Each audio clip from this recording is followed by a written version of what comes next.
ಎಲ್ಲರಿಗೂ ನಮಸ್ಕಾರ. ನನ್ನ ಯೂಟ್ಯೂಬ್ ಚಾನಲ್ಗೆ ಸ್ವಾಗತ. ವಿದ್ಯಾರ್ಥಿಗಳೇ, ನಾನು ಉಡುಪಿ ಜಿಲ್ಲೆಯಿಂದ ವಸಂತಿ ಅಂಬಲ್ಪಾಡಿ. ವಿದ್ಯಾರ್ಥಿಗಳೇ, ಇಂದಿನ ತರಗತಿಯಲ್ಲಿ ನಾವು ನೇಮಿಚಂದ್ರ ಇವರು ಬರೆದಿರುವಂಥ ಪೆರುವಿನ ಪವಿತ್ರ ಕಣಿವೆಯಲ್ಲಿ ಪ್ರವಾಸ ಕಥನದ ಆಯ್ದ ಭಾಗವನ್ನು ನೋಡೋಣ. ವಿದ್ಯಾರ್ಥಿಗಳೇ, ನೇಮಿಚಂದ್ರ ಈಗಾಗಲೇ ನಿಮಗೆಲ್ಲರಿಗೂ ಗೊತ್ತಿದೆ, ಪರಿಚಿತವಾದಂತಹ ಹೆಸರು, ಬಹಳ ಪ್ರಸಿದ್ಧಿಯನ್ನು ಹೊಂದಿರುವಂತಹ ಲೇಖಕಿ. ಇವರು ಕಥೆಗಾರ್ತಿಯಾಗಿ, ಅಂಕಣಗಾರ್ತಿ ಹಾಗೂ ತಂತ್ರಜ್ಞೆಯಾಗಿ ಪ್ರಸಿದ್ಧರಾಗಿದ್ದಾರೆ. ಜುಲೈ 16, 1959 ಚಿತ್ರದುರ್ಗದಲ್ಲಿ ಜನಿಸಿದರು. ತಂದೆಯ ಹೆಸರು ಪ್ರೊಫೆಸರ್ ಜಿ ಗುಂಡಣ್ಣ, ತಾಯಿಯ ಹೆಸರು ತಿಮ್ಮಕ್ಕ. ಮೈಸೂರಿನಲ್ಲಿ BE ಪದವಿಯನ್ನು, ಬೆಂಗಳೂರಿನಲ್ಲಿ MS ಪದವಿಯನ್ನು ಪಡೆದರು. ಇವರು ವೃತ್ತಿಯಿಂದ ಇಂಜಿನಿಯರ್ ಆದರೂ ಪ್ರವೃತ್ತಿಯಿಂದ ಬರಹಗಾರ್ತಿಯಾಗಿ ಪ್ರಸಿದ್ಧರಾಗಿದ್ದಾರೆ. ಬೆಂಗಳೂರಿನ HAL ಹಿಂದೂಸ್ತಾನ್ ಏರೋನಾಟಿಕ್ಸ್ ಲಿಮಿಟೆಡ್ ಇದರಲ್ಲಿ ಹೆಲಿಕಾಪ್ಟರ್ ಡಿಸೈನ್ ಬ್ಯೂರೋದಲ್ಲಿ ಮುಖ್ಯ ವ್ಯವಸ್ಥಾಪಕಿಯಾಗಿ ಕಾರ್ಯನಿರ್ವಹಿಸಿದ್ದಾರೆ. ವಿಜ್ಞಾನ, ಸಾಹಿತ್ಯ, ಮಹಿಳಾ ಅಧ್ಯಯನ, ಪ್ರವಾಸ ಸಾಹಿತ್ಯ ಇವರ ಆಸಕ್ತಿಯ ಕ್ಷೇತ್ರಗಳು. ಕರ್ನಾಟಕ ಲೇಖಕಿಯರ ಸಂಘದ ಕಾರ್ಯದರ್ಶಿಯಾಗಿ, ಅಚಲ ಮಹಿಳಾ ಅಧ್ಯಯನ ಮಾಸಪತ್ರಿಕೆಯ ಸಂಪಾದಕ ಮಂಡಳಿಯ ಸದಸ್ಯರಾಗಿ ಕಾರ್ಯನಿರ್ವಹಿಸಿದಂತಹ ಅನುಭವ ಇವರಿಗಿದೆ. ಈಗ ನಾವು ನೇಮಿಚಂದ್ರ ಅವರು ಬರೆದಂತಹ ಕೃತಿಗಳ ಕಡೆಗೆ, ಅಂದರೆ ಪುಸ್ತಕಗಳ ಕಡೆಗೆ ಗಮನ ಹರಿಸೋಣ. ನಮ್ಮ ಕನಸುಗಳಲ್ಲಿ ನೀವಿದ್ದೀರಿ, ಮತ್ತೆ ಬರೆದ ಕಥೆಗಳು, ಇವು ಆರ್ಯಭಟ ಪ್ರಶಸ್ತಿಯನ್ನು ಪಡೆದಿದೆಯಂತೆ. ಹಾಗೆ ಕಳೆಯಬೇಕಿದೆ ನಿನ್ನ ಜೊತೆಯಲ್ಲಿ, ಒಂದು ಶ್ಯಾಮಲ ಸಂಜೆ, ನೇಮಿಚಂದ್ರರ ಕಥೆಗಳು ಎಂಬ ಕಥಾ ಸಂಕಲನಗಳು, ಒಂದು ಕನಸಿನ ಪಯಣ, ಈ ಕೃತಿಗೆ ರತ್ನಮ್ಮ ಹೆಗ್ಗಡೆ ಪ್ರಶಸ್ತಿ ಸಿಕ್ಕಿದೆ. ಪೆರುವಿನ ಪವಿತ್ರ ಕಣಿವೆಯಲ್ಲಿ, ಈ ಕೃತಿಗೆ ಕರ್ನಾಟಕ ಸಾಹಿತ್ಯ ಅಕಾಡೆಮಿಯ ಪ್ರಶಸ್ತಿಯೂ ಕೂಡ ಲಭಿಸಿದೆ.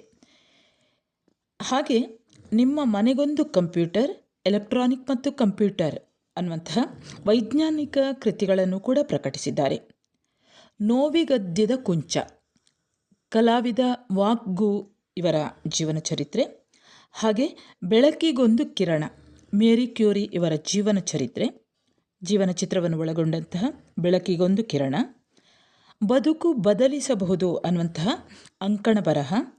ಬೆಳಗೆರೆ ಜಾನಕಮ್ಮ ಬದುಕು ಬರಹ, ಥಾಮಸ್ ಆಲ್ವಾ ಎಡಿಸನ್, ಮಹಿಳಾ ವಿಜ್ಞಾನಿಗಳು, ಹೋರಾಟದ ಹಾದಿಯಲ್ಲಿ ಧೀಮಂತ ಮಹಿಳೆಯರು ಅನ್ನುವಂತಹ ಕೃತಿಗಳನ್ನು ಕೂಡ ಇವರು ರಚಿಸಿದ್ದಾರೆ. ಜೊತೆಯಲ್ಲಿ ವಿಜ್ಞಾನ, ಸಾಹಿತ್ಯ, ಮಹಿಳಾ ಅಧ್ಯಯನಕ್ಕಾಗಿ ಕೂಡ ಇವರಿಗೆ ಸಂದೇಶ ಪ್ರಶಸ್ತಿ ಲಭಿಸಿದೆ. ವಿದ್ಯಾರ್ಥಿಗಳೇ, ಇವಿಷ್ಟು ನೇಮಿಚಂದ್ರ ಇವರ ಪರಿಚಯ. ಇನ್ನು ಈ ಒಂದು ಪ್ರವಾಸ ಕಥನದ ಆಶಯ ನೋಡಿಕೊಳ್ಳಿ. ನಮ್ಮ ಕನಸುಗಳಿಗೆ ಎಂತಹ ಅದ್ಭುತ ಶಕ್ತಿ ಇದೆ, ಕನಸು ಕಾಣಬೇಕಷ್ಟೇ, ಹಾರಲು ರೆಕ್ಕೆಗಳು ಮೊಳೆಯುತ್ತವೆ, ಆರಂಭವಷ್ಟೇ ಕಷ್ಟ, ಮೊದಲ ಹೆಜ್ಜೆ ಇಟ್ಟಂತೆ ಹಾದಿ ಸುಗಮ. ಅಂದರೆ ನಾವು ಕಾಣುವಂತಹ ಕನಸುಗಳಿಗೆ ಒಂದು ಅದ್ಭುತವಾದಂತಹ ಶಕ್ತಿ ಇದೆ. ಕನಸು ಕಾಣಬೇಕಷ್ಟೇ, ಅಂದರೆ ಕನಸನ್ನು ಕಂಡ ನಂತರ ಅದಕ್ಕೊಂದು ಶಕ್ತಿ ಬರ್ತದೆ, ಆ ಕನಸನ್ನು ಈಡೇರಿಸಿಕೊಳ್ಳಬಹುದು ಅನ್ನುವಂಥದ್ದು. ಹಾರಲು ಆವಾಗ ರೆಕ್ಕೆಗಳು ಚಿಗುರುತ್ತವೆ, ರೆಕ್ಕೆಗಳು ಮೊಳೆಯುತ್ತವೆ, ಆರಂಭವಷ್ಟೇ ಕಷ್ಟ. ಯಾವುದಕ್ಕೆ? ಕನಸುಗಳಿಗೆ. ಈ ಕನಸುಗಳಿಗೆ ಅದ್ಭುತ ಶಕ್ತಿ ಇದೆ, ಕನಸು ಕಾಣಬೇಕು. ಆವಾಗ ರೆಕ್ಕೆ ಮೊಳೆಯುತ್ತದೆ.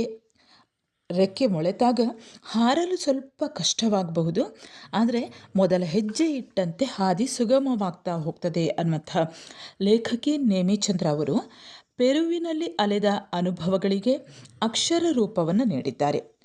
ಉತ್ತರ ಅಮೆರಿಕದ ಜೀವವಿಲ್ಲದ ಕಟ್ಟಡದ ಆಧುನಿಕತೆಯನ್ನು ನೋಡುವ ಬದಲು ದಕ್ಷಿಣ ಅಮೆರಿಕದ ಜೀವಂತ ಪರಿಸರವನ್ನು ಕಾಣುವಂತಹ ಉತ್ಕಟ ಆಸೆಯೊಂದಿಗೆ ಹೊರಟ ಲೇಖಕಿ ತಮ್ಮೆಲ್ಲ ಕನಸು ನನಸಾದ ಕ್ಷಣವನ್ನು ಈ ಕೃತಿಯಲ್ಲಿ ಹಂಚಿಕೊಂಡಿದ್ದಾರೆ. ಆಧುನಿಕತೆಗೆ ಅಷ್ಟೇನೂ ತೆರೆದುಕೊಳ್ಳದ ದಕ್ಷಿಣ ಅಮೆರಿಕದಲ್ಲಿರುವಂತಹ ಪುರಾತನ ಸಂಸ್ಕೃತಿಯ ನೆಲೆಬೀಡಾದ ಪುಟ್ಟ ನಗರ ಪೆರು, ಅಲ್ಲಿನ ಜೀವಂತ ಪರಿಸರದ ಸೌಂದರ್ಯವನ್ನು ಕಣ್ತುಂಬಿಕೊಳ್ಳುವ ಬಯಕೆಯಿಂದ ಅತ್ಯಂತ ಕಡಿಮೆ ಖರ್ಚಿನಲ್ಲಿ ಪ್ರವಾಸ ಕೈಗೊಂಡ ನೇಮಿಚಂದ್ರ ಅವರು ಖರ್ಚೇ ಇಲ್ಲದೆ ನಮ್ಮನ್ನು ಕೃತಿಯ ಮೂಲಕ ಪೆರುವಿನ ಕಣಿವೆಯೊಳಗೆ ಇಳಿಸಿಬಿಡುತ್ತಾರೆ. ಅಂದರೆ ಅವರು ಸ್ವಲ್ಪ ಹಣವನ್ನು ಖರ್ಚು ಮಾಡಿಕೊಂಡು ಆ ಪ್ರವಾಸವನ್ನು ಮುಗಿಸಿ ಬಂದಿದ್ದಾರೆ. ಆ ಪ್ರವಾಸಿ ಅನುಭವವನ್ನು ಖರ್ಚಿಲ್ಲದೆ ನಾವು ಪುಸ್ತಕಗಳ ಮೂಲಕ, ಅಂದರೆ ನಿಮಗೆ ಪಠ್ಯದ ಮೂಲಕ ನೀವು ಆ ಒಂದು ಪ್ರವಾಸವನ್ನು ಕೂಡ ಮಾಡಿಬಿಡುವಂತೆ ಇವರು ಮಾಡಿಬಿಡ್ತಾರೆ. ಅಂದರೆ ಪೆರುವಿನ ಕಣಿವೆಯೊಳಗೆ ನಿಮ್ಮನ್ನು ಇಳಿಸಿಬಿಡ್ತಾರೆ. ಈ ಪ್ರವಾಸ ಕಥನವು ಸಾಮಾನ್ಯ ಪ್ರವಾಸದ ವಿವರಣೆಗಿಂತ ವಿಭಿನ್ನವಾಗಿ ಓದುಗರನ್ನು ಒಂದು ಅನನ್ಯ ಸಾಂಸ್ಕೃತಿಕ ಐತಿಹಾಸಿಕ ಲೋಕಕ್ಕೆ ಕರೆದೊಯ್ಯುತ್ತದೆ. ದಕ್ಷಿಣ ಅಮೆರಿಕದ ದೇಶದ ಇಂಕಾ ನಾಗರಿಕತೆಯ ಪವಿತ್ರ ಕಣಿವೆಯನ್ನು ಕೇಂದ್ರವನ್ನಾಗಿಸಿಕೊಂಡಂತಹ ಈ ಕೃತಿ ಪ್ರವಾಸದ ಹೊರತಾಗಿ ಮಾನವ ಸಂಸ್ಕೃತಿ, ಇತಿಹಾಸ, ರಾಜಕೀಯ ಮತ್ತು ಆಧ್ಯಾತ್ಮಿಕತೆಯ ಕುರಿತಾದ ಆಳವಾದ ಚಿಂತನೆಗಳಿಗೆ ತೆರೆದುಕೊಳ್ಳುತ್ತದೆ. ಅಂದರೆ ಈ ಒಂದು ಕೃತಿ ನಮ್ಮನ್ನು ಅಲ್ಲಿಯ ದಕ್ಷಿಣ ಅಮೆರಿಕ ದೇಶದ ಇಂಕಾ ನಾಗರಿಕತೆಯ ಪವಿತ್ರ ಕಣಿವೆಯನ್ನು ಕೇಂದ್ರವಾಗಿಸಿಕೊಂಡಂತಹ ಈ ಕೃತಿ ಅದರ ಜೊತೆಯಲ್ಲೇ, ಅಂದರೆ ಅಲ್ಲಿಯ ಸಂಸ್ಕೃತಿ ಇರ್ಬೋದು, ಇತಿಹಾಸ ಇರ್ಬೋದು, ರಾಜಕೀಯ ಇರ್ಬೋದು, ಆಧ್ಯಾತ್ಮಿಕತೆ ಇರ್ಬೋದು, ಇವುಗಳ ಒಂದು ಚಿಂತನೆಯನ್ನು ಕೂಡ ಮಾಡುವಂತೆ ಈ ಕೃತಿ ನಮಗೆ ಒಂದೊಂದು ಅನುಭವವನ್ನು ನೀಡ್ತಾ ಹೋಗ್ತದೆ. ನೇಮಿಚಂದ್ರ ಅವರು ಪವಿತ್ರ ಕಣಿವೆಯ ಭೌಗೋಳಿಕ ಸೌಂದರ್ಯವನ್ನು ಸೂಕ್ಷ್ಮವಾಗಿ ಈ ಕೃತಿಯಲ್ಲಿ ವರ್ಣಿಸ್ತಾರೆ. ಪರ್ವತ ಶ್ರೇಣಿಗಳು, ನದಿ ತೀರಗಳು, ಕೃಷಿ ಪದ್ಧತಿಗಳು, ಪ್ರಾಚೀನ ಅವಶೇಷಗಳ ವಿವರಗಳು ಓದುಗರ ಮನಸ್ಸಿನಲ್ಲಿ ದೃಶ್ಯಾವಳಿಯನ್ನು ಸ್ಪಷ್ಟವಾಗಿ ಮೂಡಿಸ್ತದೆ. ಅಂದರೆ ನಾವೇ ಅಲ್ಲಿ ಹೋಗಿ ನೋಡಿಕೊಂಡ ಹಾಗೆ ಆಗ್ತದೆ. ಆ ವಿಷಯಗಳನ್ನು ನಾವು ಅಲ್ಲಿರುವಂಥ ಅವಶೇಷಗಳಿರ್ಬೋದು ಅಥವಾ ಅಲ್ಲಿ ಏನು ಪ್ರಕೃತಿಯ ವರ್ಣನೆಯನ್ನು ಮಾಡ್ತಾರೆ ನೋಡಿ, ಅದೆಲ್ಲವನ್ನು ನಾವು ಈ ಒಂದು ಲೇಖನವನ್ನು, ಪ್ರವಾಸಿ ಕಥನವನ್ನು ಓದ್ತಾ ನಾವೇ ನೋಡಿದ ಹಾಗೆ ಆ ಒಂದು ದೃಶ್ಯವನ್ನು ನಮ್ಮ ಕಣ್ಣೆದುರಿಗೆ ಮೂಡಿಸಿಬಿಡ್ತದೆ. ಹಾಗೆ ಪ್ರವಾಸಕ್ಕೆ ಹೊರಡುವಾಗ ಪ್ರವಾಸದ ಪೂರ್ವ ತಯಾರಿ, ಪೆರುವಿನ ನೆಲದ ಮಹಿಳೆಯರ ಹೋರಾಟ, ನಾಸ್ಕಾ ಗೆರೆಗಳು, ಅಮೆಜಾನ್ ಸುತ್ತಿದ ಅನುಭವ, ಇವೆಲ್ಲವನ್ನು ಕೂಡ ನಾವು ಅಲ್ಲಿಯ ಆ ಒಂದು ವಿವರವನ್ನು ಪಡೆದುಕೊಳ್ಬೋದು. ಇದರ ಜೊತೆಯಲ್ಲಿ ಈ ಕಥನದ ಪ್ರಮುಖ ವೈಶಿಷ್ಟ್ಯವೆಂದರೆ ಲೇಖಕರ ಮಾನವೀಯ ದೃಷ್ಟಿಕೋನ, ಪೆರುವಿನ ಮೂಲ ನಿವಾಸಿಗಳ ಸರಳ ಬದುಕು, ಪ್ರಕೃತಿಯೊಂದಿಗೆ ಹೊಂದಿಕೊಂಡಿರುವಂತಹ ಅವರ ಜೀವನ ಶೈಲಿ, ಹೋರಾಟದ ಬದುಕು ಹಾಗೂ ಆಧ್ಯಾತ್ಮಿಕ ನಂಬಿಕೆಗಳನ್ನು ಲೇಖಕರು ಇಲ್ಲಿ ಗೌರವಪೂರ್ಣವಾಗಿ ಚಿತ್ರಿಸಿದ್ದಾರೆ. ಭಾರತೀಯ ಸಂಸ್ಕೃತಿಯೊಂದಿಗೆ ಇಂಕಾ ಸಂಸ್ಕೃತಿಯ ಹೋಲಿಕೆ ಮಾಡುವ ಪ್ರಯತ್ನ ಕೃತಿಗೆ ವಿಶಿಷ್ಟವಾದಂತಹ ವೈಚಾರಿಕ ಆಯಾಮವನ್ನು ನೀಡ್ತದೆ. ಒಟ್ಟಿನಲ್ಲಿ ಈ ಪೆರುವಿನ ಪವಿತ್ರ ಕಣಿವೆಯಲ್ಲಿ ಅನ್ನುವಂಥದ್ದು ಒಂದು ಪ್ರವಾಸ ಕಥನವಲ್ಲ, ಅದು ಸಂಸ್ಕೃತಿಗಳ ನಡುವಿನ ಸಂವಾದ, ಮಾನವ ಇತಿಹಾಸದ ಮಹತ್ವ ಮತ್ತು ಪ್ರಕೃತಿಯೊಂದಿಗೆ ಬದುಕುವ ಕಲೆಯನ್ನು ಸಾರುವಂತಹ ಮೌಲ್ಯಯುತವಾದಂತಹ ಕೃತಿ. ವಿದ್ಯಾರ್ಥಿಗಳೇ, ಈಗ ನಾವು ಪೆರುವಿನ ಪವಿತ್ರ ಕಣಿವೆಯಲ್ಲಿ ಅನ್ನುವಂತಹ ಈ ಪ್ರವಾಸಿ ಕಥನದ ಆಯ್ದ ಭಾಗವನ್ನು ನೋಡೋಣ. ವಿದ್ಯಾರ್ಥಿಗಳೇ, ಈಗಾಗಲೇ ನಾನು ಪೆರುವಿನ ನೆಲದ ಮಹಿಳಾ ಹೋರಾಟಗಾರ್ತಿಯರು ಅನ್ನುವಂತಹ ಒಂದು ವಿಡಿಯೋವನ್ನು ಹಾಕಿದ್ದೇನೆ. ಪ್ರಶ್ನೋತ್ತರಗಳು ಕೂಡ ಅಲ್ಲಿ ಸಿಗ್ತವೆ. ವಿದ್ಯಾರ್ಥಿಗಳೇ, ನಿಮ್ಮಲ್ಲಿ ಕೆಲವರಿಗಾದರೂ ಕೂಡ ಈ ಒಂದು ವಿಡಿಯೋ ಉಪಯೋಗವಾಗಲಿ ಅನ್ನುವಂತಹ ದೃಷ್ಟಿಯಿಂದ ಮಾಡಿದ್ದೇನೆ ಈ ವಿಡಿಯೋವನ್ನು. ಹಾಗೆ ಕೆಲವೊಂದು ವಿದ್ಯಾರ್ಥಿಗಳಲ್ಲಿ ಟೆಕ್ಸ್ಟ್ ಬುಕ್ ಇಲ್ಲದೇ ಇರುವಂಥದ್ದು, ಹಾಗೆ ಇನ್ನೂ ಕೆಲವು ವಿದ್ಯಾರ್ಥಿಗಳು ಕೆಲಸಕ್ಕೆ ಹೋಗಿ ನಂತರ ಪರೀಕ್ಷೆಯನ್ನು ಬರೆಯುವಂತಹ ವಿದ್ಯಾರ್ಥಿಗಳು ಇದ್ದಾರೆ. ಹಾಗೆ ಇನ್ನು ಕೆಲವು ವಿದ್ಯಾರ್ಥಿಗಳು ಪಾಠವನ್ನು ಕೇಳಿದರೆ ಮಾತ್ರ, ಅಂದರೆ ಕೆಲವರು ಓದಿ ಕಲಿಯುವಂಥದ್ದು ಇರ್ತದೆ. ಕೆಲವೊಂದು ವಿದ್ಯಾರ್ಥಿಗಳಿಗೆ ಈ ಒಂದು ಪಾಠವನ್ನು ಕೇಳಿದರೆ ಮಾತ್ರ ಬರೆಯುವಂತಹ ಶಕ್ತಿ ಕೂಡ ಇರ್ತದೆ. ಅಂತಹ ವಿದ್ಯಾರ್ಥಿಗಳಿಗೂ ಕೂಡ ಉಪಯೋಗವಾಗಲಿ ಅನ್ನುವಂತಹ ಒಂದು ಉದ್ದೇಶದಿಂದ ಈ ವಿಡಿಯೋವನ್ನು ಮಾಡಿದ್ದೇನೆ. ಹಾಗೆ ನಿಮ್ಮ ಉಪನ್ಯಾಸಕರು ತರಗತಿಯಲ್ಲಿ ಈ ಪಾಠವನ್ನು ಮಾಡಿರ್ತಾರೆ. ಸರಿ ವಿದ್ಯಾರ್ಥಿಗಳೇ, ಈಗ ನಾವು ಪೆರುವಿನ ಪವಿತ್ರ ಕಣಿವೆಯಲ್ಲಿ ಈ ಒಂದು ಕೃತಿಯನ್ನು ನೋಡ್ತಾ ಹೋಗೋಣ.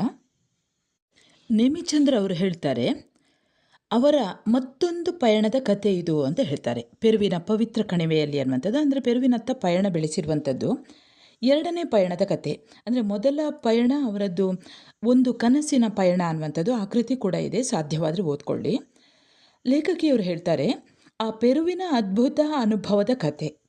ಅಮೆರಿಕದ ಉದ್ದಗಲಕ್ಕೆ ಅಲೆದು ದಕ್ಷಿಣದ ತುದಿ ತಲುಪಿ ಅಲ್ಲಿಂದ ನೇರ ಪೆರುವಿನ ಕಡೆಗೆ ಅವರು ಹೋಗ್ತಾರೆ. ಅಲ್ಲಿ ಅಮೆರಿಕದಲ್ಲಿ ಇರುವಂತಹ ಕೊಳ್ಳುಬಾಕತನವನ್ನು, ಪ್ರತಿ ಕ್ಷಣವನ್ನು ಹಣವಾಗಿ ಬದಲಿಸುವ ಬದುಕಿನ ಪರಿಯನ್ನು, ಬಳಸು ಬಿಸಾಕು ಸಂಸ್ಕೃತಿಯ ಅತಿರೇಕವನ್ನು ಕಂಡು ಪೆರುವಿಗೆ ಹೋದಾಗ ಅವರು ಅಲ್ಲಿ ಕಂಡದ್ದು ವಿಪರೀತ ವೈದೃಶ್ಯ, ಅಂದರೆ ವಿರೋಧ. ಅದರದ್ದು ಏನಿದ್ರೂ ಕೂಡ ಈ ಅಮೇರಿಕದಲ್ಲಿರುವಂತಹ ಕೊಳ್ಳು ಬಾಕತನ ಅಂದರೆ ಕೊಳ್ಳುವುದು, ಉಪಯೋಗಿಸೋದು, ಬಿಸಾಡೋದು, ಬಳಸೋದು, ಬಿಸಾಕೋದು ಅಂತಹ ಸಂಸ್ಕೃತಿ ಅಮೇರಿಕದ್ದು.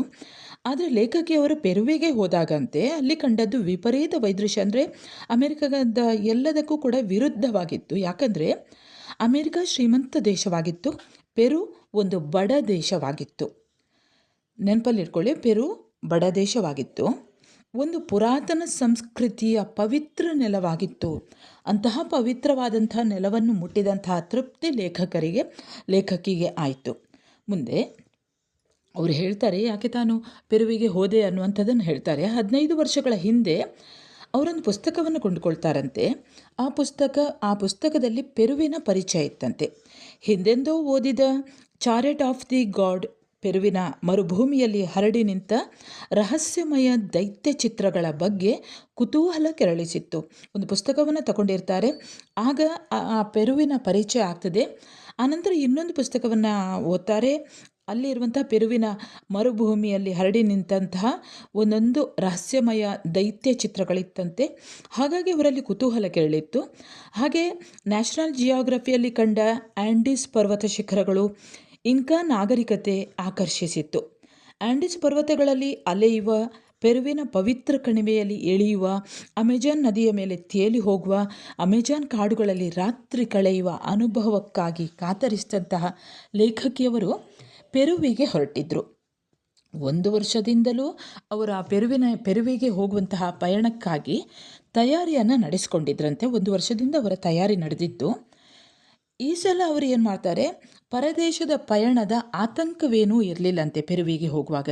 ಯಾಕಂದರೆ ಒಂದು ಬಾರಿ ಅವರು ಪ್ರವಾಸವನ್ನು ಮಾಡಿಕೊಂಡು ಬಂದಿದ್ದರು. ಅವರು ಹೇಳ್ತಾರೆ, ಮಹಿಳಾ ವಿಜ್ಞಾನಿಗಳನ್ನು ಹುಡುಕಿ ಹೊರಟ ಅವರ ಮೊದಲ ಕನಸಿನ ಪಯಣ. ಅವರು ಅದನ್ನು ನೆನಪಿಸ್ಕೊಳ್ತಾರೆ. 5 ವರ್ಷಗಳ ಹಿಂದೆ ಅವರ ಮನೆಯಲ್ಲಿ ಆಗ ಇಂಟರ್ನೆಟ್ ಇರಲಿಲ್ಲ, ಇಮೇಲ್ ಇರಲಿಲ್ಲ. ಕನಸಿನ ಬೆನ್ನತ್ತಿ ಹೊರಟಿದ್ರು. Conducted tour ಬೇಡವಾಗಿತ್ತು. ಅಂದರೆ ಅವರು ಕಂಡಕ್ಟೆಡ್ ಟೂರ್ ಅಂದರೆ ಅವರು ಎಲ್ಲಿ ಕರ್ಕೊಂಡು ಹೋಗ್ತಾರೆ, ಈ ಪ್ರವಾಸವನ್ನು ಅದನ್ನು ಏರ್ಪಡಿಸುವಂತಹ ಸಂಸ್ಥೆಗಳೆಲ್ಲ ಇರ್ತಾವಲ್ಲ, ಅವರು ಎಲ್ಲಿ ಕರ್ಕೊಂಡು ಹೋಗ್ತಾರೆ ಅಲ್ಲಿಗೆ ಕರ್ಕೊಂಡು ಹೋಗಬೇಕಾಗಿತ್ತು. ಆದರೆ ಲೇಖಕಿಯವರು ಹೇಳ್ತಾರೆ, ಅವರಿಗೆ ಅದು ಕಂಡಕ್ಟೆಡ್ ಟೂರ್ ಇಷ್ಟ ಇರಲಿಲ್ಲ. ಯಾಕಂದರೆ ನೋಡಬಯಸಿದ ಜಾಗಗಳನ್ನೆಲ್ಲ ಪರದೇಶದಲ್ಲಿ ಹುಡುಕಿ ಹೋಗಬೇಕಿತ್ತು. ಹಾಗಾಗಿ ಅವರ ಇಂಗ್ಲೆಂಡ್ ಮತ್ತು ಯುರೋಪ್ ಪ್ರವಾಸಕ್ಕೆ ಒಬ್ಬ ಸಂಗಾತಿಯನ್ನು ಅವರು ಹುಡುಕ್ಲಿಕ್ಕಾಗಿ ತುಂಬ ಕಷ್ಟಪಟ್ಟಿದ್ರಂತೆ. ಆಗ ಅವರ ಅದೃಷ್ಟಕ್ಕೆ ಒಂದು ಹೇಮಲತಾ ಮಹಿಷಿ ಅನ್ನುವರು ಜೊತೆಯಾಗಿದ್ದರು. ಅಂದರೆ ಪ್ರವಾಸಕ್ಕೆ ಹೋಗುವಾಗ ಸರಿಯಾದ ಕಂಪನಿ ಇದ್ದರೆ ಎಲ್ಲವನ್ನು ನೋಡ್ಬೋದು. ಹಾಗಾಗಿ ಇವರಂದರೆ ಒಬ್ಬರೇ ಪ್ರಯಾಣವನ್ನು ಬೆಳೆಸುವಂಥದ್ದು. ಹಾಗೆ ಇವರಿಗೆ ಯಾರೊಟ್ಟಿಗೆ ಹೋಗುವುದು ಅಂತ ಯೋಚನೆ ಮಾಡ್ಕೊಂಡು ಕೊನೆಗೆ ಹೇಮಲತಾ ಮಹಿಷಿ ಅನ್ನುವರು ಅವರೊಟ್ಟಿಗೆ ಹೋಗ್ತಾರೆ. ಆದರೆ ಅವರು ಈ ಸಲ ಹೇಳ್ತಾರೆ, ಈ ಸಲ ಪೆರುವಿಗೆ ಹೇಗೆ ಹೋದರು ಅಂದರೆ, ಆ ಒಂದು ಸಂಗಾತಿಯ ಕೊರತೆ ಇರಲಿಲ್ಲ, ಅಂದರೆ ಹುಡುಕಬೇಕಾದಂಥ ಅವಶ್ಯಕತೆ ಇರಲಿಲ್ಲ. ಯಾಕಂದರೆ ಅವರ ಮುಂಬಯಿಯ ಗೆಳತಿ ಕನಕ ಅನ್ನುವರು ಅವರ ಜೊತೆ ಆಗ್ತಾರೆ.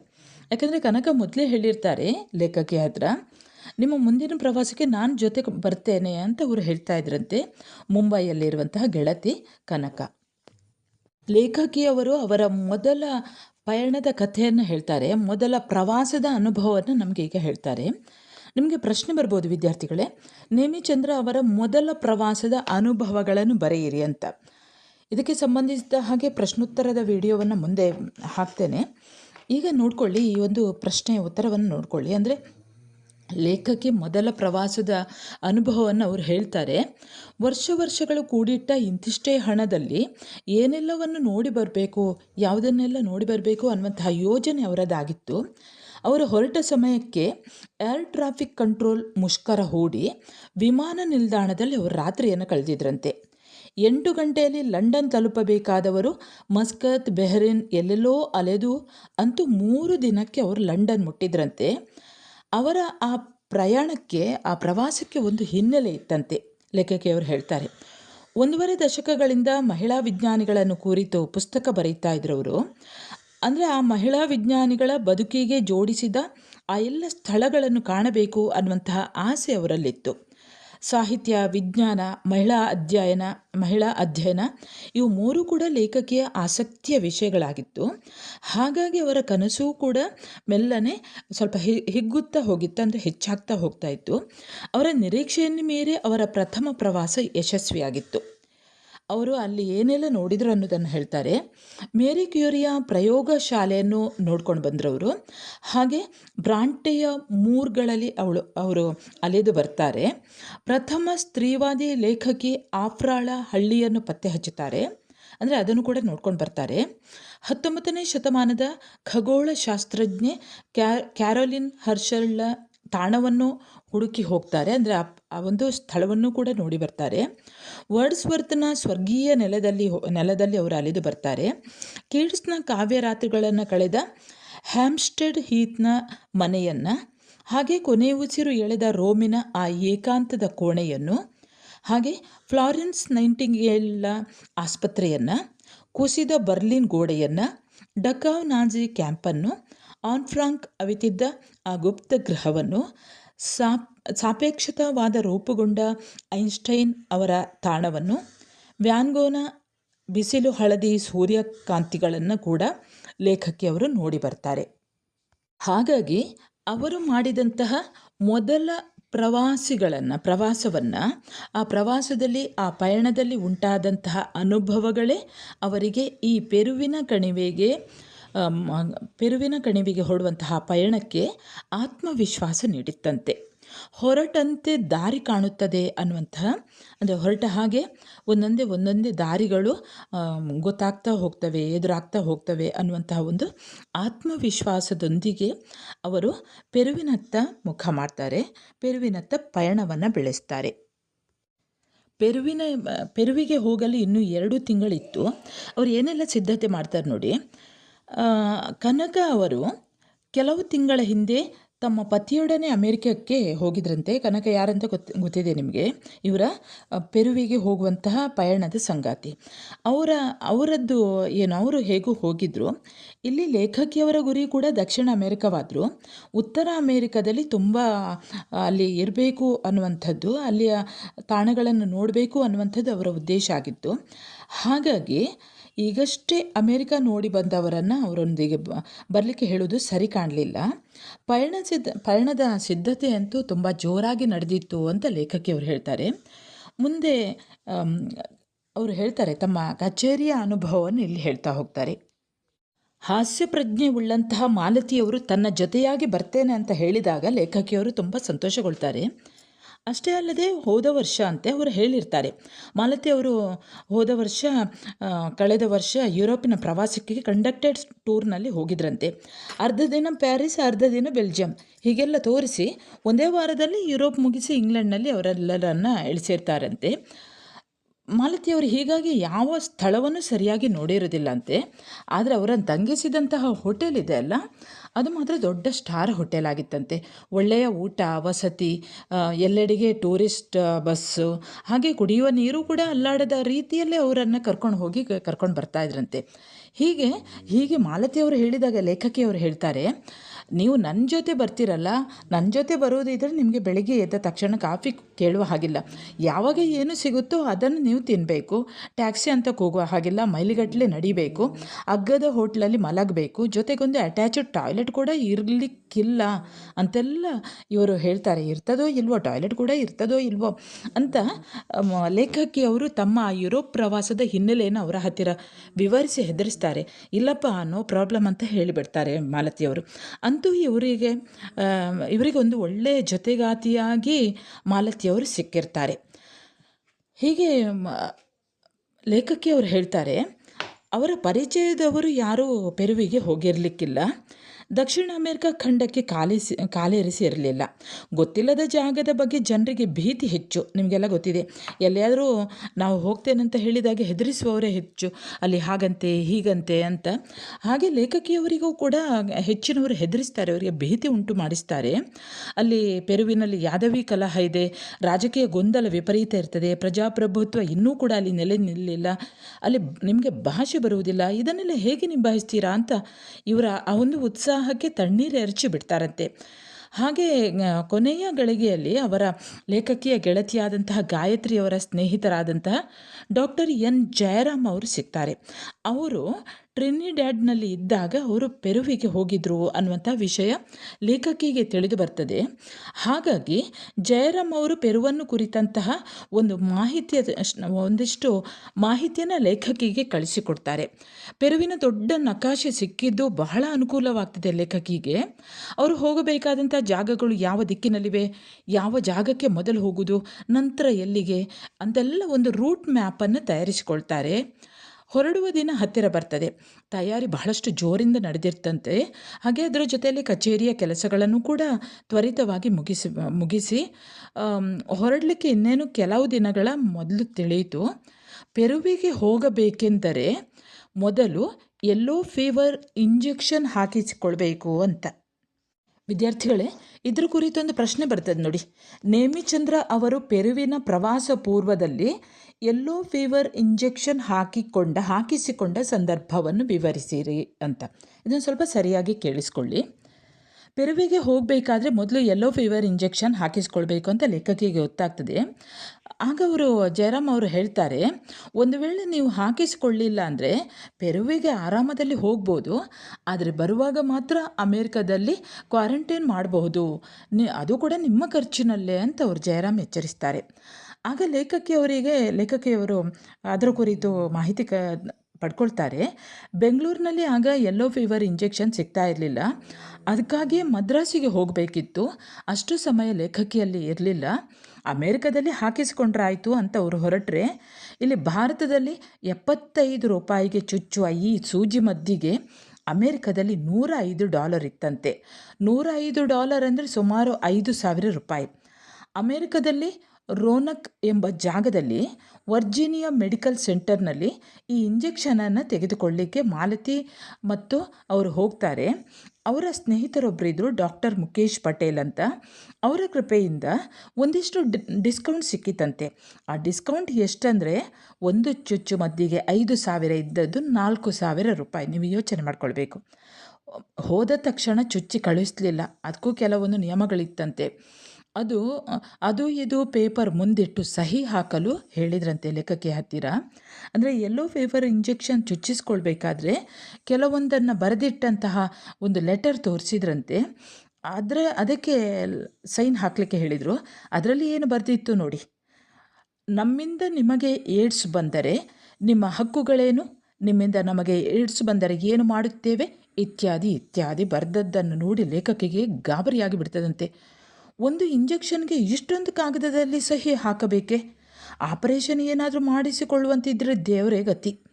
ನೀವು ಡಿಸ್ಪೋಸೇಬಲ್ ನೀಡಲ್ಸ್ ಉಪಯೋಗಿಸುತ್ತೀರಿ ತಾನೆ ಅಂತ ಲೇಖಕಿ ಕೇಳಿದ್ರಂತೆ.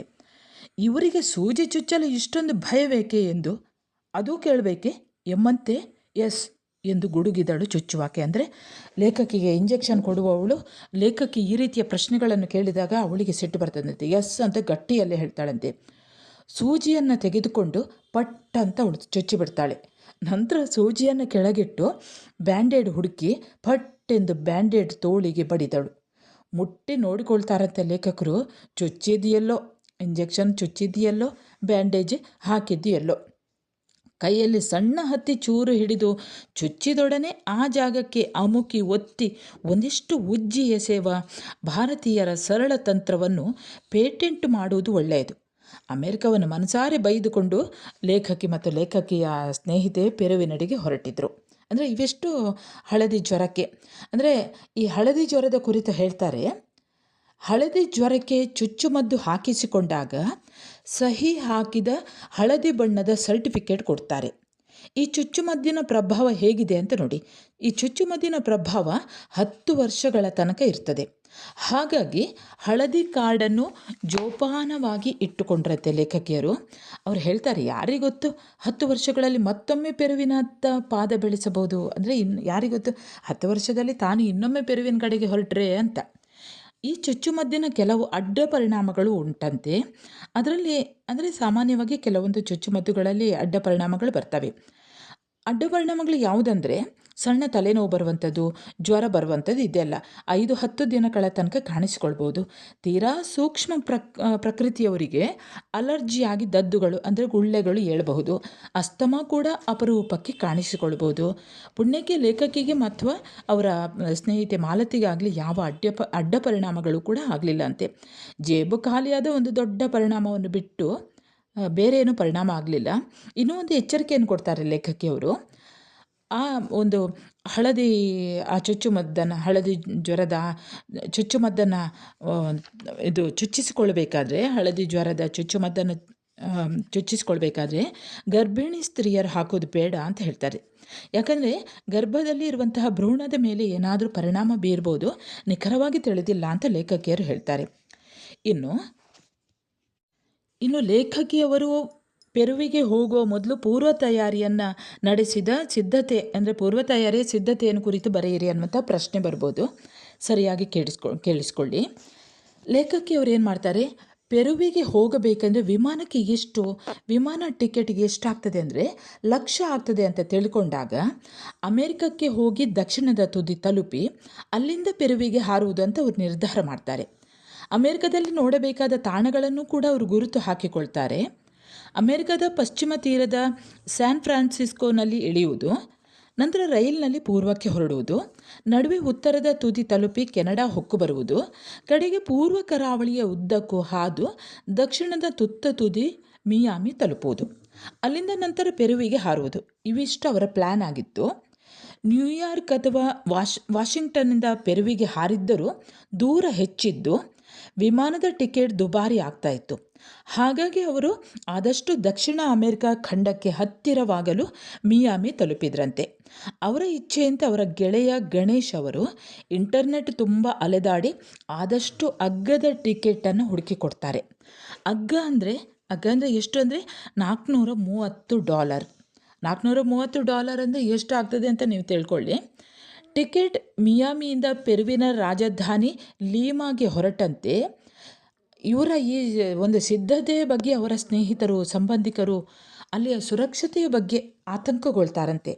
ಅವರು ಹೇಳ್ತಾರಂತೆ, ಸ್ನೇಹಿತರು, ಸಂಬಂಧಿಕರೆಲ್ಲ ಹೇಳ್ತಾರಂತೆ, ಪೆರುವಿಗೆ ಎಲ್ಲ ಬಿಟ್ಟು ಪೆರುವಿಗೆ ಯಾಕೆ ಹೋಗ್ತಾ ಇದ್ದೀರಾ? ಅದು ಈ ಸಮಯದಲ್ಲಿ ಅಲ್ಲಿ ಚುನಾವಣೆ ನಡೀತಾ ಇದೆ. ಸ್ಪ್ಯಾನಿಷ್ ಭಾಷೆ ನಿಮಗೆ ಬರದೆ ಅಲ್ಲಿ ನಿಭಾಯಿಸಲು ಸಾಧ್ಯವೇ ಇಲ್ಲ. ಯಾಕೆಂದರೆ ಅವರು ಸ್ಪ್ಯಾನಿಷ್ ಭಾಷೆ ಬಿಟ್ಟರೆ ಒಂದು ಅಕ್ಷರ ಕೂಡ ಇಂಗ್ಲೀಷ್ ಮಾತನಾಡುವವರಲ್ಲ. ಅಮೆರಿಕದ ಥರ ಸ್ನೇಹಿತರು, ಸಂಬಂಧಿಕರು ಇರುವ ದೇಶವಲ್ಲ. ನಿಮಗೆ ಗೊತ್ತಿಲ್ಲ, ಗುರುತಿಲ್ಲ, ಯಾರಿಲ್ಲದ ಜಾಗ. ಎಲ್ಲಿ ಹೋಗ್ತೀರಾ? ಎಲ್ಲಿ ಇಳ್ಕೊಳ್ತೀರಾ? ಇಷ್ಟು ಹತ್ತಿರದ ಅಮೆರಿಕದಲ್ಲಿರುವ ನಾವೇ ಅಲ್ಲಿಗೆ ಹೋಗುವ ಸಾಹಸ ಮಾಡಿಲ್ಲ ಅಂತೆಲ್ಲ ಕಳಕಳಿಯಿಂದಲೇ ಲೇಖಕಿಯನ್ನು ಪ್ರಶ್ನಿಸ್ತಾರೆ. ನಿಜ, ಅವರು ಹೇಳ್ತಾರೆ, ಪೆರುವಿನಲ್ಲಿ ಯಾರೊಬ್ಬರೂ ಕೂಡ ಅವರಿಗೆ ಪರಿಚಿತರು ಇರಲಿಲ್ಲ.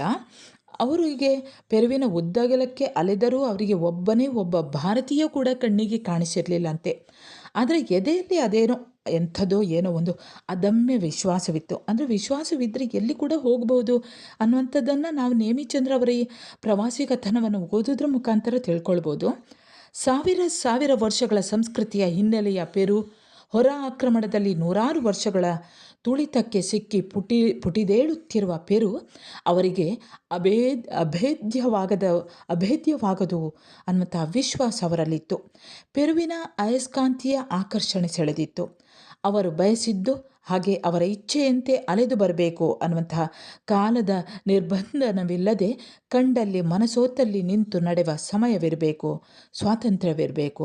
ಇಂತಹ ಅಲೆಮಾರಿ ಪ್ರವಾಸಗಳಿಗೆ ಕಂಡಕ್ಟೆಡ್ ಟೂರ್ನ ಸುರಕ್ಷಣೆ ಇಲ್ಲ. ಆದರೆ ಹೊತ್ತು ತರುವ ಅನುಭವಗಳಿಗೆ ಎಲ್ಲೇ ಇರುವುದಿಲ್ಲ ಅನ್ನುವಂತಹ ಒಂದು ಮಾತನ್ನು ಲೇಖಕಿಯವರು ಬಹಳಷ್ಟು ಆತ್ಮವಿಶ್ವಾಸದಿಂದಲೇ ಇಲ್ಲಿ ಬರೆಯುತ್ತಾರೆ. ಲೇಖಕಿ ಮತ್ತು ಲೇಖಕಿಯ ಗೆಳತಿ ಪೆರುವಿನ ನೆಲದಲ್ಲಿ ಕಾಲಿಟ್ಟಾಗ ಅವರಿಗೆ ಭಾರತದಲ್ಲಿ ಮತ್ತು ಹಾಗೆ ಅಮೇರಿಕದಲ್ಲಿ ಸ್ನೇಹಿತರೆಲ್ಲ ಹೇಳಿದ್ರಲ್ವ, ಯಾಕೆ ಅಲ್ಲಿ ಹೋಗ್ತೀರಿ, ಅಲ್ಲಿ ಚುನಾವಣೆ ಇದೆ ಅಂತೆಲ್ಲ. ಅದೇ ಲೇಖಕಿ ಹೇಳ್ತಾರೆ, ಅದು ದಿಟ್ಟ, ಅದು ಸತ್ಯ ಆಗಿತ್ತಂತೆ. ಏಪ್ರಿಲ್ ತಿಂಗಳಲ್ಲಿ ಪೆರುವಿನಲ್ಲಿ ಚುನಾವಣೆ ನಡೆದು ಯಾರಿಗೂ ಕೂಡ ಬಹುಮತ ಸಿಗದೆ ಸಾಕಷ್ಟು ಗಲಭೆ ಗೊಂದಲದ ನಡುವೆ ಮತ್ತೆ ಜೂನ್ 3ರಂದು ಚುನಾವಣೆ ನಡೆಯಲಿತ್ತು. ಅವರು ಹೋಗುವಂತಹ ಸಂದರ್ಭದಲ್ಲಿ ಅಲ್ಲಿ ಏಪ್ರಿಲ್ ತಿಂಗಳಲ್ಲಿ ಚುನಾವಣೆ ನಡೆದಿತ್ತಂತೆ. ಆದರೆ ಯಾರಿಗೂ ಕೂಡ ಬಹುಮತ ಸಿಕ್ಕಿರಲಿಲ್ಲ. ಹಾಗಾಗಿ ಪುನಃ ಅಂದರೆ ಗಲಭೆ ಗೊಂದಲಗಳು ಆಗಿತ್ತಂತೆ. ಹಾಗಾಗಿ ಪುನಃ ಜೂನಲ್ಲಿ ಮರು ಚುನಾವಣೆ ಇತ್ತಂತೆ, ಜೂನ್ 3ಕ್ಕೆ. ಹಾಗೆ ಅವರು ಹೊರಟಿದ್ದು ಮೇ ತಿಂಗಳಲ್ಲಿ. ಪೆರುವಿನ ಹಳ್ಳಿಯಲ್ಲಿಯೂ ಕೂಡ ಚುನಾವಣೆಯ ಬಿಸಿ ಏರಿದ ಸಮಯ ಆಗಿತ್ತು. ಹೊರಟ 2 ದಿನ ಮೊದಲು ಪೆರುವಿನ ರಾಜಧಾನಿ ಲೀಮಾದಲ್ಲಿ ಬಾಂಬ್ ಸ್ಫೋಟ ಕೂಡ ಆಗಿತ್ತಂತೆ. ಹಿಂತಿರುಗಿ ಬಂದ 3 ವಾರಕ್ಕೆ ಅವರು ಕಂಡುಕೊಂಡ ಆ ನಗರದಲ್ಲಿ ಭೂಕಂಪ ಕೂಡ, ಅಂದರೆ 8.1 ರಿಕ್ಟರ್ ಸ್ಕೇಲ್ನಲ್ಲಿ ಆಗಿತ್ತಂತೆ. ಅಷ್ಟು ದೊಡ್ಡ ಭೂಕಂಪ ಕೂಡ ಆಗಿತ್ತಂತೆ. ಆದರೂ ಕೂಡ ಈ ಮಧ್ಯಂತರದಲ್ಲಿ ಬಾಂಬ್ ಸ್ಫೋಟ, ಭೂಕಂಪ, ಅದರ ನಡುವೆ ಲೇಖಕಿ ಆ ಪೆರುವಿನ ಅದ್ಭುತ ಸೊಬಗನ್ನು ಸವಿದು ಸುರಕ್ಷಿತವಾಗಿ ಅವರು ಹಿಂತಿರುಗಿದ್ರು. ಅದೇ ಅನುಭವವನ್ನು ನಮಗೆ ಕೊಟ್ಟಿದ್ದಾರೆ. ಮಿಯಾಮಿಯಲ್ಲಿ ಅವರ ಸ್ನೇಹಿತರಾದ ನಾಗರಾಜ್ ಅವರ ಮನೆಯಲ್ಲಿ ಉಳ್ಕೊಂಡಿದ್ರಂತೆ. ಮೈಸೂರಿನಲ್ಲಿ ಲೇಖಕಿ ಮತ್ತು ಈ ಸ್ನೇಹಿತರಾದಂತಹ ನಾಗರಾಜ್ ಇದ್ರಂತಲ್ಲ, ಅವರ ಮನೆ ಅಕ್ಕಪಕ್ಕದಲ್ಲಿದ್ದು, ಅವರ ಪ್ರೀತಿಯ ಆತಿಥ್ಯದಲ್ಲಿ ಅವರ ಪತ್ನಿ ಗೀತಾ ಮತ್ತು ಪುಟ್ಟ ಮಕ್ಕಳ ಸಂಘದಲ್ಲಿ ಲೇಖಕಿಗೆ ಅಲ್ಲೇ ಮೈಸೂರಿನಲ್ಲಿ ಇದ್ದ ಹಾಗೆ, ಲೇಖಕಿಯ ಮನೆಯಲ್ಲೇ ಇದ್ದಂತಹ ಒಂದು ಭಾವನೆ ಮೂಡಿತ್ತಂತೆ. ಅನಂತರ ಅಲ್ಲಿಂದ ಅವರು ಪೆರುವಿಗೆ ಹೋಗ್ತಾರೆ. ಮಿಯಾಮಿಯ ಬೃಹತ್ ಪುಸ್ತಕದ ಅಂಗಡಿಗೆ ಹೋಗುವ ಮೊದಲು ಆ ಪುಸ್ತಕದ ಅಂಗಡಿಗೆ ಹೋಗ್ತಾರಂತೆ. ಅಲ್ಲಿ ಪೆರುವನ್ನು ಕುರಿತಂತಹ ಟೂರಿಸ್ಟ್ ಗೈಡ್ ಒಂದನ್ನು ಅವರು ತಗೊಳ್ತಾರೆ. ಓದ್ತಾ ಇದ್ದ ಹಾಗೆ ಅವರಿಗೆ ದಿಗ್ಭ್ರಾಂತಿ ಆಗ್ತದಂತೆ. ಯಾಕಂದರೆ ಆ ಪುಸ್ತಕದಲ್ಲಿ ಹೀಗೆ ಬರ್ತಿದ್ರಂತೆ, ಗಡಿಯಾರವನ್ನು ಕಟ್ಕೊಂಡು ಹೋಗಬೇಡಿ, ಹಾಗೇನಾದರೂ ಕಟ್ಟಿದರೆ ತುಂಬು ತೋಳಿನೊಳಗೆ ಮುಚ್ಚಿಟ್ಟುಕೊಳ್ಳಿ, ಸಾರ್ವಜನಿಕ ಸ್ಥಳಗಳಲ್ಲಿ ನಿಮ್ಮ ಕ್ಯಾಮರಾ ಹೊರತೆಗೆಯಬೇಡಿ. ಹೀಗೆಲ್ಲ ಓದ್ತಾ ಹಾಗಾದರೆ ಹೇಗಿದ್ದೀತು ಆ ದೇಶ, ನಮ್ಮ ಗಡಿಯಾರವನ್ನು ಕೂಡ ಕಿತ್ತುಕೊಂಡು ಹೋಗ್ತಾರಾ ಅಂತ ಲೇಖಕಿ ಯೋಚಿಸ್ತಾರೆ. ಆದರೆ ಇವು ಯಾವುವೂ ಕೂಡ, ಅಂದರೆ ಅವರು ಒಂದು ಕ್ಷಣ ಅವರಿಗೆ ಹೆದರಿಕೆ ಆಗ್ತದೆ ಏನಾಗ್ಬೋದು ಅಂತ. ಆದರೆ ಅವರಿಗೆ ಹೋಗಬೇಕಾದಂಥ ಹೋಗುವ ಆ ಉತ್ಸಾಹ ಇತ್ತಲ್ಲ, ಅದು ಚೂರೂ ಕಡಿಮೆ ಆಗಲಿಲ್ಲ ಅಂತೆ. ಮಾಲತಿ ಹೇಳ್ತಾರಂತೆ, ಅಯ್ಯೋ ಗಡಿಯಾರವೋ ಕ್ಯಾಮರಾನೋ ಕಿತ್ತುಕೊಂಡ್ರೆ ಕಿತ್ತುಕೊಳ್ಳಿ ಬಿಡಿ, ಇಲ್ಲಿ ಅಮೇರಿಕಾದ ಮಗ್ಗಿಂಗ್ ಶೂಟಿಂಗಿಂತ ಅದೇ ವಾಸಿ ಅಂತ. ಅಂದರೆ ಲೇಖಕಿಗೆ ಸರಿಯಾಗಿ ಅವರ ಸ್ನೇಹಿತೆ ಕೂಡ ಜೊತೆಯಾಗಿ ಸಿಕ್ಕಿದ್ರು. ಹಾಗಾಗಿ ಅವರಲ್ಲಿರುವಂತಹ ಧೈರ್ಯ ಇಮ್ಮಡಿಯಾಗಿತ್ತು. ಲೇಖಕಿ ಹೇಳ್ತಾರೆ, ಆ ರಾತ್ರಿ ಅಮೇರಿಕನ್ ಏರ್ಲೈನ್ಸ್ ವಿಮಾನ ಹಿಡಿದು ಪೆರುವಿಗೆ ಹೊರಡಬೇಕಿತ್ತಂತೆ. ಅಮೇರಿಕದಲ್ಲಿ ಎಷ್ಟೆಲ್ಲ ರೈಲಿನಲ್ಲಿ ಅದಕ್ಕಾಗಿ ಅವರು ಅಲೆದಾಡ್ತಾರೆ. ಒಂದು ಬಾರಿ ರೈಲು ಸರಿಯಾದ ಸಮಯಕ್ಕೆ ನಿಲ್ದಾಣ ತಲುಪಿರಲಿಲ್ಲ. 3 ಗಂಟೆ ತಡ, 2 ಗಂಟೆ, ಕಡೆಗೆ ಅರ್ಧ ಗಂಟೆ ಆದರೂ ತಡವಾಗಿ ತಲುಪ್ತಾ ಇತ್ತು. ಅದಕ್ಕೆ ಲೇಖಕಿ ಹೇಳ್ತಾರೆ, ಅಲ್ಲಿರುವಂತಹ ಅಮೇರಿಕದಲ್ಲಿ ಇರುವಂತಹ ಆ ರೈಲುಗಳೆಲ್ಲ ಇದೆ ಅಲ್ಲ, ಅದು ಎಷ್ಟು ಲೇಟಾಗಿ ಹೊರಡ್ತಾ ಇತ್ತು. ಆದರೆ ಭಾರತದಲ್ಲಿ ಒಂದು ಚೂರು ಲೇಟಾದರೆ ಸಾಕು, ಇಲ್ಲಿ ಹೋರಾಟ ನಡೆಯುವಂಥದ್ದು, ಪ್ರತಿಭಟನೆ ನಡೆಯುವಂಥದ್ದು, ರೈಲುಗಳನ್ನು ಬೈಯುವಂಥದ್ದು. ಯಾಕೆ ಮಾಡ್ತೇವೋ ಅಂತ ಅವ್ರು ಹೇಳ್ತಾರೆ. ಯಾಕಂದರೆ ಭಾರತ ಅದೆಷ್ಟೋ ವಾಸಿ ಅಂತ ಹೇಳ್ತಾರೆ. ಮುಂದೆ ಅವ್ರು ಹೇಗೆ ಹೋಗ್ತಾರೆ ಅಂತ ನೋಡಿ. ಹಾಗೆ ಲೇಖಕಿಯವರು ಹೊರಟಂತಹ ವಿಮಾನ ಇದೆಯಲ್ಲ, ಅಮೇರಿಕನ್ ಏರ್ಲೈನ್ಸ್ ಇದೆಯಲ್ಲ, ಅದು 1 ಗಂಟೆ ತಡವಾಗಿ ಹೊರಟಿತ್ತಂತೆ. ಹೀಗೆ ರೈಲ್ನಲ್ಲಿ ದಕ್ಷಿಣಕ್ಕೆ ಹೋಗುವಾಗ ಅವರೇನು ಮಾಡಿದರು, ಅವರ ಲೇಖಕಿ ನೇಮಿಚಂದ್ರ ಅವರ ಪಕ್ಕದಲ್ಲಿ ಒಬ್ಬರು ಹೆಂಗಸು ಕೂತ್ಕೊಂಡಿದ್ರಂತೆ. ಅವರ ಹತ್ರ ಹೇಳಿದ್ರಂತೆ, ನಾನು ಪೆರುವಿಗೆ ಹೊರಟಿದ್ದೇನೆ ಅಂತ. ಆಗ ಅವರು ಹೇಳಿದ್ರು, ಓಹ್, ನನಗೂ ಪೆರುವಿಗೆ ಹೋಗೋ ಆಸೆ, ಆದರೆ ವಿಪರೀತ ದುಬಾರಿ, $10,000 ಆದರೂ ಬೇಕು ಅಂತ ಉದ್ಗರಿಸಿದ್ಲಂತೆ.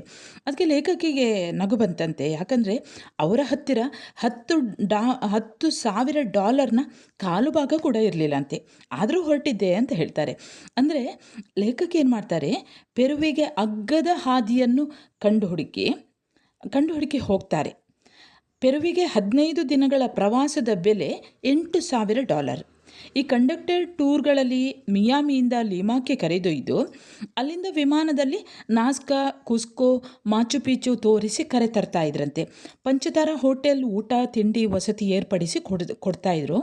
ಕೇವಲ 2 ರಾತ್ರಿಯ ನಾಜ್ಕಾ ಪ್ರವಾಸಕ್ಕೂ $825 ಬೆಲೆ ಇತ್ತು. ವಿದ್ಯಾರ್ಥಿಗಳು ಡಾಲರ್ನ ಬೆಲೆಯನ್ನು ಕಂಡುಕೊಳ್ಳಿ, ಯಾಕಂದರೆ ಅದು ವ್ಯತ್ಯಾಸ ಆಗ್ತಾ ಹೋಗ್ತದೆ. ಇಂತಿಷ್ಟೇ ಅಂತ ನಾನು ಹೇಳಲಿಕ್ಕೆ ಹೋಗೋದಿಲ್ಲ. ಹೀಗೆ ಲೇಖಕಿಯವರು ಎಲ್ಲ ತಾಣಗಳನ್ನು, ಅಲ್ಲಿಯ ಎಲ್ಲ ಸ್ಥಳಗಳನ್ನು ನೋಡಬೇಕು ಅನ್ನುವಂತಹ ಆಸೆಯಿಂದ ಹೊರಟಿದ್ರಷ್ಟೇ. ಅಮೆಜಾನ್ ನದಿಯ ಮೇಲೆ ಹಾಯ್ದು ಬ್ರೆಜಿಲ್ ತಲುಪುವ ಕನಸು ಕೂಡ ಲೇಖಕಿಯದಾಗಿತ್ತು. ಇವೆಲ್ಲವನ್ನು ಸ್ವಲ್ಪ ಹಣದಲ್ಲೇ ಅವರು ಸಾಧಿಸಬೇಕಿತ್ತು. ಪೆರು ಹೇಗಿದೆ, ಏನಿದೆ ಅಲ್ಲಿ, ಏನು ಕಾದಿದೆ, ಏನು ನಿರೀಕ್ಷಿಸಬೇಕು ಅಂತಲೂ ಕೂಡ ಅವರಿಗೆ ಗೊತ್ತಿರಲಿಲ್ಲ. ಧೈರ್ಯವೊಂದೇ ಬಂಡವಾಳವಾಗಿ ಅವರು ಹೊರಟಿದ್ರು. 7 ಸಮುದ್ರಗಳ ಆಚೆಗೆ ಕಾಣದ ಖಂಡವನ್ನು ಹುಡುಕಿ ಲೇಖಕಿ ನೇಮಿಚಂದ್ರ ಹೊರಟಿದ್ರು. ಮಿಯಾಮಿಯ ವಿಮಾನ ನಿಲ್ದಾಣಕ್ಕೆ ಬಂದಂತೆ ಪಾಸ್ಪೋರ್ಟ್ ಹೊರತೆಗೆದ್ರಂತೆ ಅವರು. ಮತ್ತೊಮ್ಮೆ ಪೆರುವಿನ ವೀಸಾ ಒತ್ತಿದ್ದ ಹಾಳೆಯನ್ನು ನೋಡ್ತಾರೆ. ಈ ವೀಸಾಕ್ಕೋಸ್ಕರ ತಾನು ಎಷ್ಟು ಪಾಡುಪಟ್ಟಿದ್ದೆ ಅನ್ನೋದನ್ನು ಅವರು ನೆನಪಿಸ್ಕೊಳ್ತಾರೆ. ಮೊದಲು ಪೆರುವಿನ ಎಂಬಸಿ ಭಾರತದಲ್ಲಿ ಎಲ್ಲಿದೆ, ವೀಸಾಕ್ಕೆ ಅರ್ಜಿ ಹಾಕುವುದು ಹೇಗೆ ತಿಳಿಯುವಷ್ಟರಲ್ಲಿ ಲೇಖಕಿಗೆ ಸಾಕಾಗಿತ್ತು. ಕಡೆಗೆ ಕ್ಲಾಸಿಕ್ ಟೂರ್ಸ್ನ ಅಮರ್ನಾಥ್ ಅವರು ಪೆರು, ಬ್ರೆಜಿಲ್ ದೇಶಗಳ ವೀಸಾ ಅರ್ಜಿಯನ್ನು ಹುಡುಕಿ ಕೊಟ್ಟಿದ್ರಂತೆ ಲೇಖಕಿಗೆ. ಅವನ್ನು ತುಂಬಲಿಕ್ಕೆ ಹೊರಟ್ರೆ, ಅಂದರೆ ಫಿಲ್ ಮಾಡಲಿಕ್ಕೆ ಹೋದರೆ, ಪೆರುವಿಗೆ ಏಕೆ ಬರ್ತೀರಿ ಅನ್ನುವಂಥದ್ದು, ಎಲ್ಲಿ ಯಾವ ಹೋಟೆಲ್ನಲ್ಲಿ ಇಳಿದುಕೊಳ್ತೀರಿ ಅನ್ನುವಂಥದ್ದು, ಹಾಗೆ ಯಾವ್ಯಾವ ಜಾಗಕ್ಕೆ ಭೇಟಿ ಕೊಡ್ತೀರಿ, ಅಲ್ಲಿಗೆ ಹೇಗೆ ಹೋಗ್ತೀರಿ, ಟಿಕೆಟ್ ಬುಕ್ ಆಗಿದೆಯೇ, ಹೋಟೆಲ್ ಬುಕ್ ಆಗಿದೆಯೇ, ಅಲ್ಲಿಯ ಸ್ಥಳೀಯ ರೆಫರೆನ್ಸ್ ವಿಳಾಸ ಕೊಡಿ, ಹೀಗೆ ನೂರಾರು ಪ್ರಶ್ನೆಗಳೇ ಆ ಅರ್ಜಿಯಲ್ಲಿ ತುಂಬಿಕೊಂಡಿತ್ತಂತೆ. ಇವರಿಬ್ಬರೂ ಕೂಡ, ಲೇಖಕಿ ಮತ್ತು ಲೇಖಕಿಯ ಸ್ನೇಹಿತೆ ಮಾಲತಿ, ಈ ಅರ್ಜಿಗಳಲ್ಲಿ ಎಲ್ಲವನ್ನೂ ತುಂಬಿಸ್ಲಿಕ್ಕೆ ಆಗಲಿಲ್ಲಂತೆ. ಅರ್ಧಂಬರ್ಧ ತುಂಬಿಸಿ ದಿಲ್ಲಿಗೆ ಕಳಿಸಿಕೊಟ್ರಂತೆ. ಆದರೆ ಅರ್ಜಿ ವಾಪಸ್ಸಾಯ್ತಂತೆ.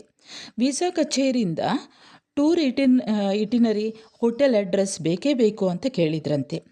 ಅಂತೂ ಇವರು ಅತಿ ಕಷ್ಟದಿಂದ ಪೆರುವಿನ ನಕಾಶೆಯನ್ನು ಹುಡುಕಿ ನಾಸ್ಕಾ ಎಲ್ಲಿ, ಕುಸ್ಕೋ ಎಲ್ಲಿ, ಅಮೆಜಾನ್ ಎಲ್ಲಿ ಅಂತ ಪತ್ತೆ ಹಚ್ಚಿದ್ರಂತೆ. ಅಂದರೆ ನಿಮಗೆ ಗೊತ್ತಿರ್ಬೋದು, ಲೇಖಕಿ ಅಲ್ಲಿ ಹೇಳ್ತಾರೆ, ಬಂಡ ಧೈರ್ಯದಿಂದ ಹೊರಟಿದ್ರು ಅಂತ. ಅಲ್ಲಿ ಹೋದ ನಂತರ ನೋಡುವ ಅಂತ ಇವರು. ಹಾಗಾಗಿ ಇವರು ಅದೆಲ್ಲ ಎಲ್ಲಿ ಅಂತ ಒಂದು ನಕಾಶೆಯನ್ನೇ, ಅಟ್ಲಸನ್ನೇ ಹುಡುಕಿ ಅಲ್ಲಿ ನೋಡಿದ್ರಂತೆ. ಅಮೆಜಾನ್ ಎಲ್ಲಿ ಅಂತೆಲ್ಲ. ಅಂತೂ ಭಾರತ ಬಿಟ್ಟಾಗಲಂತೂ ಅಲ್ಲಿಗೆ ಹೋಗೋದು ಹೇಗೆ, ತಲುಪೋದು ಹೇಗೆ ಅಂತ ಏನೂ ಕೂಡ ಸ್ಪಷ್ಟ ಇರಲಿಲ್ಲ ಅಂತೆ. ಅಂತೂ ಅಲ್ಲಿಯ ಹೋಟೆಲ್ ರೆಫರೆನ್ಸ್ ಎಲ್ಲಿಂದ ಬರಬೇಕು, ಕಡೆಗೊಂದು ಪತ್ರ ಬರೀತಾರಂತೆ ಲೇಖಕಿ. ಅಂದರೆ ಅವರು ಯಾವ ಹೋಟೆಲಲ್ಲಿ ಹೇಳ್ಕೊಳ್ತಾರೆ ಅಂತ ಅವರಿಗೆ ಗೊತ್ತಿಲ್ಲ, ಹಾಗಾಗಿ ಇಲ್ಲಿ ಬರೀಲಿಲ್ಲ. ಹಾಗಾಗಿ ಅವರು ಅಲ್ಲಿಗೆ ಒಂದು ಲೆಟರ್ ಬರೀತಾರಂತೆ. ನಾನು ಲೇಖಕಿ, ನಿಮ್ಮ ದೇಶವನ್ನು ಅಲೆದು ಬರಲು ಹೊರಟಿರುವೆ. ನನ್ನೊಡನೆ ನನ್ನ ಸ್ನೇಹಿತೆ, ಹಿರಿಯ ಸಹೋದ್ಯೋಗಿ ಮಾಲತಿ ಇದ್ದಾರೆ ಅಂತೆಲ್ಲ ಬರೆದು ಕಳಿಸಿದ್ರಂತೆ. ಅಂತೂ ಅಂದಾಜಿನ ಮೇಲೆ ಹೋಗುವ ಹಾದಿ ವಿವರಗಳನ್ನೆಲ್ಲ ನೀಡಿ ಹೋಟೆಲ್ ಬುಕ್ ಆಗಿಲ್ಲ, ಹುಡುಕಿಕೊಳ್ತೇವೆ ಅಂತೆಲ್ಲ ಬರೆದಿದ್ರಂತೆ.